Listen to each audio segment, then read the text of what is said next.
Now, they're often described as meddling, demanding, condescending, disapproving, and nosy. But my guests today refer to them as their in-laws. Okay? We all have them. Sometimes it works, sometimes it doesn't. If you have a problem with yours, you want to listen up. My first guest, Casey, calls her mother-in-law the little devil. She says her in-laws have never supported her marriage and even encouraged her husband, Luke, to divorce her. Take a look. I have the worst in-laws in the world. I think my mom doesn't get along with Casey because she thinks I deserve better. I don't think she's good enough for my son because of her past and her upbringing. I have seen her in the wicked, out-of-this-world psychopath. I've called her Miss Briss. My mother-in-law, I call her the little devil because I feel like she just raises hell. The moment I realized she didn't accept me was when we went to their house to tell them about our first pregnancy. Luke told them the news. Carol looked across the table and said, "Oh, how the hell did that happen?" My first reaction was, how does anybody get pregnant in this day and age with all the birth control out there? When I showed my mother-in-law the engagement ring, she looked sad, disbelief, no congratulations, no welcoming hug.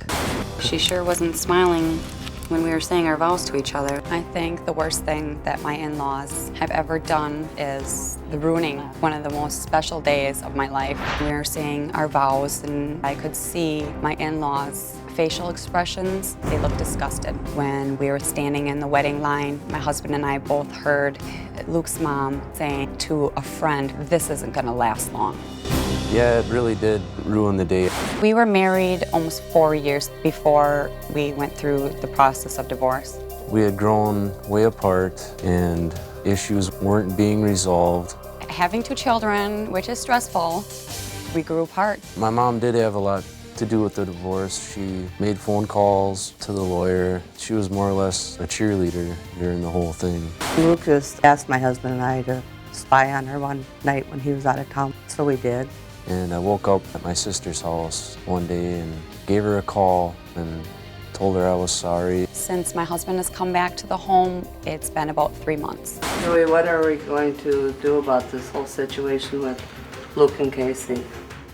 I don't know. It's hard to be a supportive mother-in-law when you can see the hurt and the sadness in your son's eyes. I feel I'm caught in the middle and I can't do this anymore. DrPhil, please help us before we cut them out of our lives forever. You think there is a definite intrusion into your marriage. Definite intrusion. And you think that there's a conspiracy to get you gone. Oh, to definitely. eliminate you, get you out. Definitely. Yep. All right? I think extended family is very important. So I'm always looking for a way to make this kind of thing work instead of a way to fracture it. Right. Now, your mother and father are here. This is Dewey and Carol, right? Didn't you ask them to follow her and stake her out and try to catch her doing something wrong? At a time, yeah, I did. So you pulled them into this, and frankly, I think you should have said no. Yeah. But nonetheless, you got invited into this mess, right? And And then you get criticized once you're inside the fence. They were happy to follow me. I feel that they are very much wanting to find me to do something wrong. Now, it's my understanding you met another guy, right? Well, actually, I went to like a nightclub where we were joined with a whole bunch of people, along Okay. with a gentleman and a girlfriend. Was it something you shouldn't have been doing? Or are you okay with it? Oh, I should have went home right after work, definitely. I mean, I shouldn't have gone out to a nightclub after work. Dewey, I understand you refer to her as Miss Priss and Miss Psycho Bitch. And that's my father-in-law. That's I have great. already seen her in the psycho That's great. ways. It is hot and cold. It is just screaming, and then it's little schoolgirl, perfect young woman. I have raised my voice, I will admit to that, but we were together when we were teenagers, you know. Of course I may have acted stupid, I admit that. Okay, you but know? I guess my question is, what kind of contribution are you making if you refer to your son's wife as a psycho bitch? Even if it's true. I mean, I'm not sure what that means, but what do you expect the outcome of that input to be? Defensive. I mean, guess it's it not- would be. Sure, it would. Okay, and now you say that your mother's just psycho, correct? Ma? Yeah, I just don't understand a lot of the things she does. One thing I know for sure is that name calling and character assassination and personal attacks does nothing except create hard feelings that are real hard to get past. All right, now next, I want to talk to these guys and see if there is a way to coexist peacefully here, and I'll tell you why I think that's important when we come back. My mother-in-law found ways to prod in our relationship. Now they are poking at my 5-year-old to get information on how is our relationship right now. They have pretty much made me feel like a worthless human being. All right, Casey calls her mother-in-law the little devil. She says Carol has never accepted her into the family, and now she's just cut her in-laws, Carol and Dewey, out of her life. Now, is it true that you're pumping the 5-year-old for information? Absolutely not. Mackenzie will come up and tell us things that we don't prompt her. She's been talking about things since she was 2. Okay, About names that she's heard her mama call her daddy and how she felt about it. And all right, here are the things that jump out to me. It's my understanding, at least according to you guys, that you, Carol, tell your granddaughter that Casey's mom is her pretend grandma, no, that you're the real grandmother. no, it's Is the that- opposite way around. We have never, ever, ever said anything about Dewey and Carol being pretend grandparents. I did not get the chance to have a relationship with my grandparents. So in no way would I keep our children from them. Well, now, didn't you get in a fight at your own wedding reception? No, You didn't? I did not cause that fight.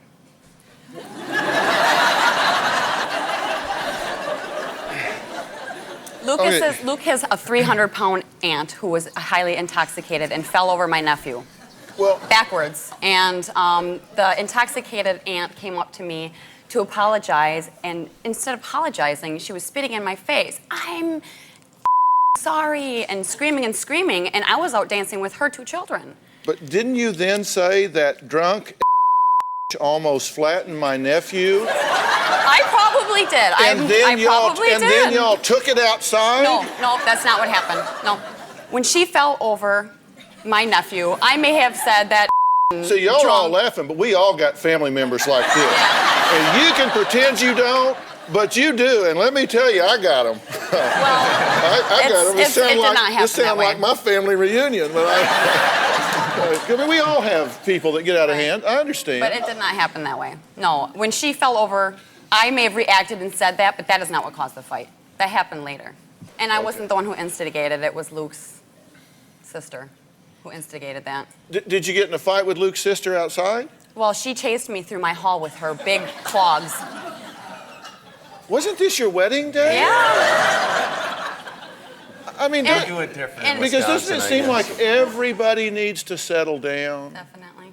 Because I don't know whether you two are going to stay married or not, Oh, yeah.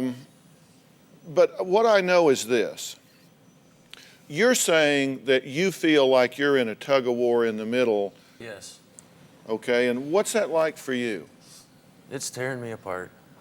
I'm on this end, I need to stick up for my wife, but I need to love my parents also and be in their life. And And I want her to be. and she does. She wants me to be there. And she wants my kids to be there. All right. Do you two, as you sit here now today, support this union? Yes. Yes. Because you've also been quoted, Carol, as saying, why don't you just get a divorce? You don't have that much invested in this at this point. No, I said, and I said it to Casey also, I said, try to work it out, get the counseling you need, quit fighting and putting your children through this. And Luke did seek counseling, Okay. and he said Casey wouldn't participate. You're saying what she's saying is not true. No, that is very false. I had a problem with Luke, and she agreed that he was in the wrong. And she said, do you want me to bring over the boxing gloves? And I just said, no, I want to peacefully talk with Luke. And she said, well, maybe you guys should discuss divorce. You meant that figuratively. I don't remember saying that. I was standing outside. I remember I'm the sorry. exact conversation. And she But said, you why don't don't you think she just... actually meant for you to put the gloves on and pound him? Oh, no, not at all. But I'm saying she You did save suggest... that for special occasions. Our wedding, yeah. But she did say that we should get a divorce. We don't have much to separate. Okay, let me tell you where we are here. We're going to spend the whole rest of this show talking about in-law relationships, and I want everybody here to ask yourself honestly what you're doing to contribute to the turmoil. Because the truth is that it's the children that pay the price.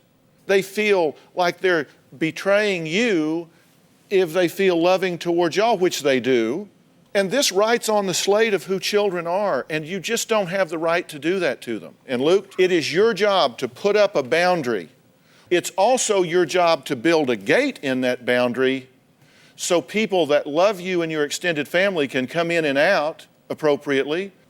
You've got to be the leader here because these are your parents that the problem is existing with. And I'm not saying that to blame you guys or you guys. I'm just saying the problem exists. That's undeniable. And you got to be careful that you're not just arguing to be right. It isn't about being right. It's about being happy and peaceful and tranquil for you and the kids. Have I said anything y'all disagree with? No, not at all. No. And I'm being very, very careful to protect the role of the grandparents for these children because it's critical and it's important to y'all. I know it's important to y'all. I don't want you cut out of those children's lives, but you have to be appropriately involved. All right, next we're going to move on and talk to a woman who says her brother-in-law is so hostile it's tearing her whole family apart. We'll talk about that when we come back. Mother-in-laws and father-in-laws are not the only in-laws that wind up involved in conflict and drama. My next guest, Judy, says her brother-in-law, Matt, is so rude and hostile that he once threatened her with a gun. My brother-in-law's behavior towards me is ruining my relationship with my sister. Matt is rude, condescending, belligerent. He's impossible to be in the room with. There's times that I am rude to my sister-in-law. If Judy gives me attitude, I give it right back. Hello?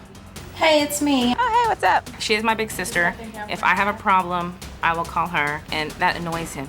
If you talk to her 3 times during the day when I'm not around, why do you have to talk to her when you're home with me? What's it matter? He's threatened by how close I am to my sister. I don't call my family and shoot the crap with them.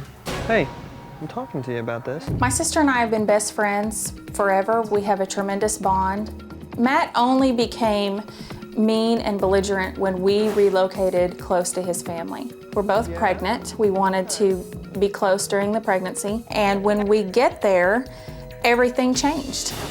Tomorrow night, do you want to go eat with my sister? Why? I want to see her. We haven't ate with her since she's been here. This Thanksgiving, Matt had said something inappropriate. He said the in front of my children. Judy said don't say that around the kids. And he said, this is my house. It kills me that I'm stuck in the middle of the 2 people that I love most. There was a time when I was at my sister's house and Matt cornered me in the hallway and said, if you come into my house without knocking again, I will blow your off. I did not threaten Judy with a gun. He was right in my face. He was making an effort for my husband not to hear him. No, I can't live like this anymore. He never has been rude or belligerent around me. He just acts like a cowboy. He calls us trailer trash. All of us have a college degree except for him. I'm starting to be more and more angry with her. I feel like she should say something. I feel completely torn that the most important people in my life cannot get along. I really can't stand him. I think he's a jerk. I think he's abusive. I hate him. We invited you to come and be part of this. Why did you agree to do it? Because I want to have a good relationship with her. I always hear stuff through my wife, and I figured if I offended her in any way that she wouldn't have a problem coming to me and just say, Matt, you said something to me that kind of offends me. Okay, let me drill down on some of this. You're saying, gee, I just need her to tell me if she's upset, if I've offended her in some way. If you put your hand on my doorknob again, I will blow your head off. I can... Okay, now, do you really need somebody to tell you that just doesn't fit in their ear real well? Well, that wasn't what happened. That was the way that she took it. And that's her perception of what I said, because her husband was You 8 meant it feet in a away. good way. No, I didn't even say that. What I said was they were coming back late from moving into their apartment. We were sitting there watching TV, about ready to doze off, and they just grabbed the doorknob and started shaking. Said, we're 5 minutes out, gonna be rolling in, be there any second. My My wife never sister's told me. home. So I have somebody coming up to my doorknob, shaking the doorknob like they're trying to get in. So open up the door, let them in. She walked through, went into the bathroom. I said, you know, a lot of people get their houses broke into around here from the front door. And I said that, you know, I was going to go get my gun. I didn't know who you all were. So if you do that, knock, let me know or something. I never said threat. She was in the bathroom when I said it. It wasn't a corner. She was in a bathroom. I'm right So here. you just said it like that. You said, you know, you shouldn't do that. gee, you need to knock, because golly, I could go get... Right, I said I was going to go get my gun because I didn't know who you were. It was so confrontational that I felt the need to say, you need to back off and stop threatening me with your gun, and you need to get in here and control your husband because I'm angry. Okay, is that true? I'm not saying he didn't say it. I'm saying I can't see him using those words like that. Do you not like her? I love her. She's my sister-in-law. I want to have a decent relationship Does with she her. do things to irritate you? She does. But, Okay, I need a break. We're We're going to come back and talk about this some more, and we're going to find out what it is that Judy does that irritates him. And we need to be real clear about it. We'll be right back. I can't stand to be in the same room with my brother-in-law, Matt. My relationship with my sister-in-law is putting a slight strain on my marriage. I feel that if we don't resolve this issue, that we will someday divorce over this. Now, Judy says her brother-in-law, Matt, is rude, condescending, demeaning, and disrespectful. Now, she says he makes her feel like an intruder when she's visiting her sister, Shay, and once even threatened her with a gun. Now, what does she do to irritate you? It could be something small. Like, what are you looking at? Well, nothing. I mean, it's something that everybody would do like that throughout Are you time. sure y'all aren't married? Hard question. Nobody's perfect. What do you do that inflames this situation or contributes to the situation? Do you have any ownership in it at all? And if so, what is it? Maybe I call over there to talk to my sister, and I think that's an irritant to him when I call. Because you call 3 times a day, right? Right. Okay. Does that irritate you? When I work 13 hours a day, my wife works all day. We have like 3 hours between the time that I get home and we go to bed. It does. And she'll get on the phone with her mom and sister and start talking to them. And it is annoying. Do you think she does anything to contribute to the conflict? I think that when she tells her opinion, it irritates him. So you don't want to hear it? There are times that she gives opinions about our decisions that we make in our life that I feel you could say maybe different ways or not give them at all. You think maybe it's none of her business? As far as like daycare, well, why are you using that daycare? That's expensive. Or why are you doing, and I'm just throwing it out there because it's something that she... Okay, because I said he needed to vote. Whoa. He should vote. No. Go ahead. And you get your turn. She said that was very, what was your exact words? It was a very ignorant thing, or a very ignorant, help me out. I don't know exactly what she said, but it was a very... Now they're working together. Right, it was... Okay? See, this is all you need is for me to attack you, and all of a sudden they close ranks and they're best friends. That's all you got to do. She said that was a very ignorant opinion, I believe it was. He said he didn't vote because he didn't know the issues, and I said ignorance is not an excuse not to vote. I think everybody should vote, but if you don't want to, it's none of my business. And that wasn't even a huge deal to me. I told my wife, we laughed about it for a second. I didn't hold a grudge on it. And let me ask you something. You guys split up at one point, right? After 3 months of marriage. And sis and mom swoop in, grab sister, and a lot of other things, right? And cars and everything, yes. And kind of left you standing there saying, what? Exactly. And did you ever get over that? No, I don't think I have completely. You've always wanted an apology for that. I've always wanted some kind of closure why they would take everything. When couples have problems between them, and then they turn and go to their respective families, and you go and say to your sister and your mother, well, wah, wah, wah, wah, wah, wah, wah, wah, wah. Okay, that's all they hear. Then you guys make up, and you're sitting there remembering them hauling your stuff out of the house and stuff. It's a little hard to warm back up. So sometimes you can burn some bridges that it's hard to patch later. What are we going to do about this? If you guys are all in this for the long haul, can you guys just talk about this between you? I get the sense that you do like family time and quiet time and alone time just without company and all of that sort of thing. Sometimes, not all the time, but sometimes. And so what he's saying is, since you girls visit so much and go back and forth, is it possible to like get it caught up on as much of that as possible when it doesn't impact the family situation? Is that an unreasonable request? No, absolutely not. I mean, is that an unreasonable request? No. Here's the thing. Your reaction to it at times sounds so outrageous that even if you're right, it just totally overshadows your position because of the way you do it. Let's reduce the rhetoric and you two talk directly and take sis out of the middle. Wouldn't you like to be out of the middle of this? I love it. That's all I've ever wanted. Okay, so why don't y'all do that? And if he says something that hurts your feelings, say, you know, you need to say that a different way because that hurt my feelings. And then you need to say, well, okay, let me take a breath here and see if I can say this another way.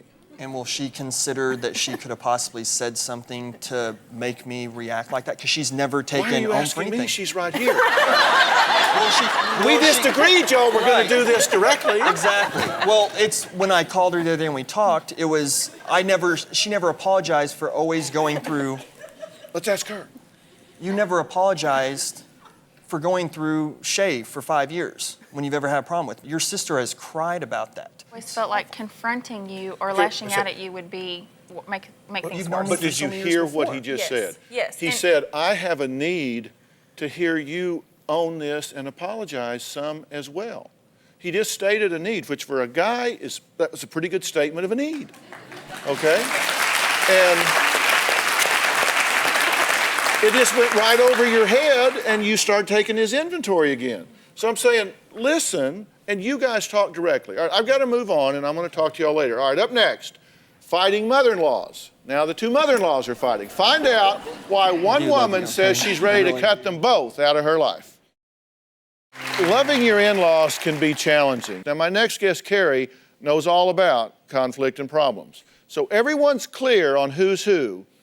Carrie's married. Her husband, Ernie, 6 years. You guys have been married for 6 years.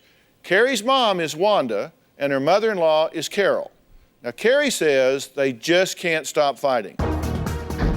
My mom and my mother-in-law have been fighting since the day of my wedding, and it is driving me crazy. Carol and I have never, ever seen eye to eye. She's so domineering to Carrie, and if she doesn't get her way, she'll go behind Carrie's back.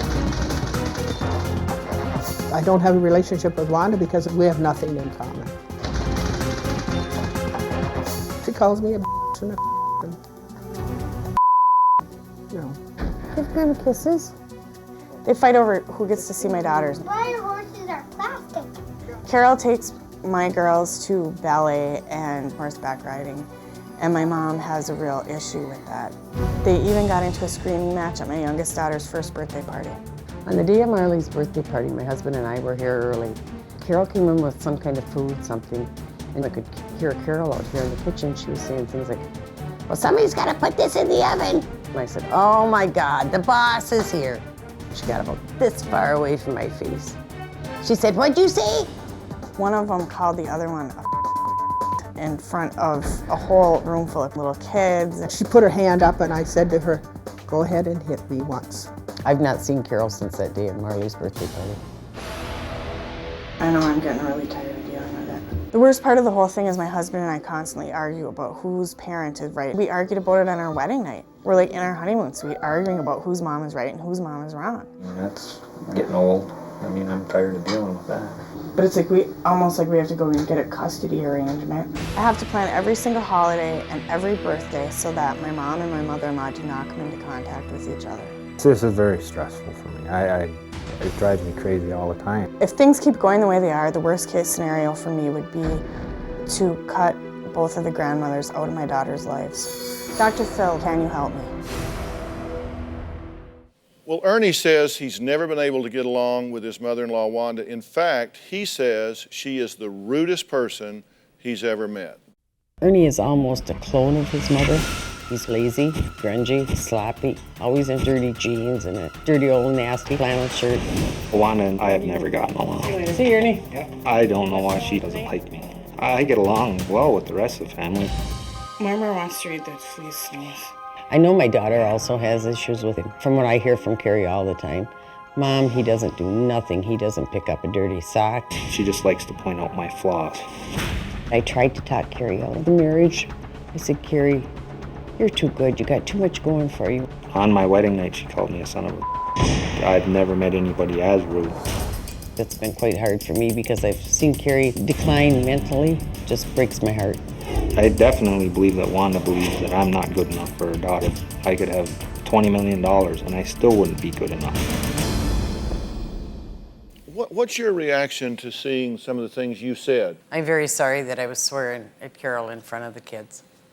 Yeah, but you also said you shouldn't marry him, and you were not supportive of the union. She could do so much better. I think Carrie had married him on the rebound, and I've accepted Ernie since then. What do you think about your role on the tape and all of this going on? I have no relationship with her other than through the kids. And I take the kids, and I understand that she gets upset because I have the kids. I feel sorry for Carrie having to referee this thing between her mother and herself. Hey, I'm easy. Do either of you feel any... I don't agree with... I'm sorry. Go ahead. No. I can't tell my mother-in-law, no, she can't take the kids. Carrie, you just told me no at Christmas time. Did yeah, I have and a big fit about for it? Ernie's. I didn't have a big fit. Ernie and I have been fighting about it since then. That's between you and Ernie, then, not between me and you. Well, then why didn't did you have call a up pitch Ernie? of fit because Why did she you said call that. up Ernie and complain to him about it then? I didn't call Ernie and complain. Did she call you and complain? I don't remember her calling me a complaint. That's just... This isn't truthful. This whole here, the whole thing is full. I mean, everybody lies back and forth? Yeah, and lies, and I can't say anything. Ernie, why don't you like me? I don't understand. I really know you don't. Your mother, I understand. Carol, how about the day you came over to the house to get Maddie? Carrie had asked me to watch Maddie that day. And you came in and you said, I'm taking her out right now. And you picked Maddie up with the blanket on her, off of my lap, and you ran out the door. She said to me, well, you ain't getting no clothes. I did not, clothes Carol. for her. So I went out the door, and we got home, and she jumped out of the car and went and played on the farm. There's a problem that does come up, though. If something changes go and it's there a to pick the Tuesday, children up or anymore. we have arranged something for where my mother's supposed to take them, and my mother doesn't, if something changes, it does upset my mother. Okay. We're going to take a break, and then I'm just going to tell you what I think needs to happen, because I don't think any of you have a right to be doing what you're doing. We'll be right back. My mom and my mother-in-law argued even when we were trying to plan for the wedding. I noticed the first time Carol was very bossy. It was the evening before they got married. They had rented a little hall, and Carrie and I had went out and picked out all these decorations. When they asked me to do the decorations for their wedding, and I did them, it was very unorganized, the reception. And I had to go after cups because there were no cups. So while I went to get the cups, she's in rearranging all the decorations. I'm in the door and she said, and what are you doing here? I don't want him here and get him out of here right now. I just said, get the out of here. We just started throwing everything in the boxes and I left. I couldn't believe it at the time. That was the worst thing that she ever did. All right, we're talking about invasive in-laws. Now, Carrie says she feels like cutting her mother-in-law and her own mother out of her life because of their constant fighting, meddling, bickering, cursing, and the competition over time they get to spend with the children. Now, listen, you guys get in a big fight at their wedding, correct? The night before their wedding. No, it wasn't the night before. I'm sorry? It was the day of the wedding. We went. Okay. It was not the night before. I mean, it's just, I'm getting tired of the lies. It's just, Okay, here's my point. I'm with you.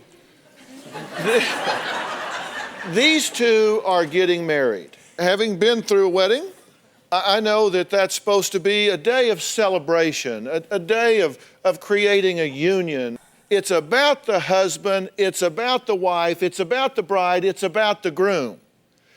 It ain't about you. No, It was about my It's daughter. not about you. It's not about you. It is selfish and self-serving to come in and run your own agenda and get in a big fight in the middle of their day of celebration.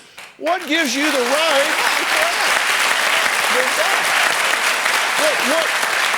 What gives you guys the right to come in and say, this is going to be about us. This is about what we want to talk about. We want to fight about me. The hell with your wedding. We want to run our agenda. How do you have the right to do that? Dr. Phil, somebody's ma'am. misinforming you.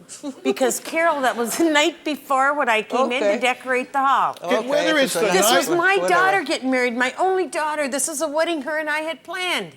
but whether it's the night before, the day of, the day after, agree. doesn't it take the joy out of it? Yeah, it Doesn't did. it drain the joy out of We it? fought about this our wedding night. The wedding night, they're fighting because you two don't know when to shut up and sit down.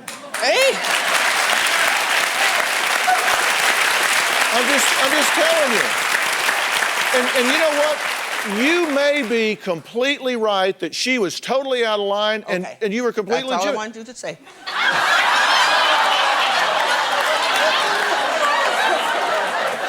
I did not start that. I'm not saying you did. Listen. Listen. I'm not saying that you started it.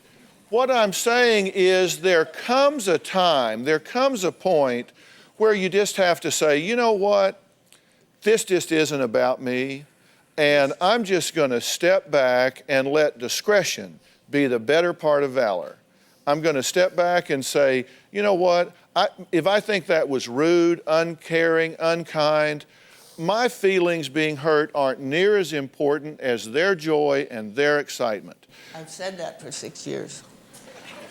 Okay. They're not. I don't care. If she wants to cut me out of her life, do it. Well, I mean, I don't want it to happen. Here's the thing, because doesn't this hurt the children? Yes. Yeah. And how do you feel about that? I feel like awful over it because I would love for them to have relationships with their grandmothers. I mean, they'd both do wonderful things for my girls. You've heard me say how important I think extended family is. And there is no doubt in my mind whatsoever how much you love being a grandmother, and I mean, that's just a great joy in your life, is it not? Yeah. And it is for you too. I mean, isn't it great to be able to spend the time with the kids? There's no love like a grandparent's love for a kid, because you don't have to do any of the tough stuff. You can just love them, and that's just such a great thing for them to have. And I wouldn't want you to do anything that would take the grandparents out of the children's life or take the children out of y'all's lives, because it's such a great joy. You want to do everything we can to preserve that.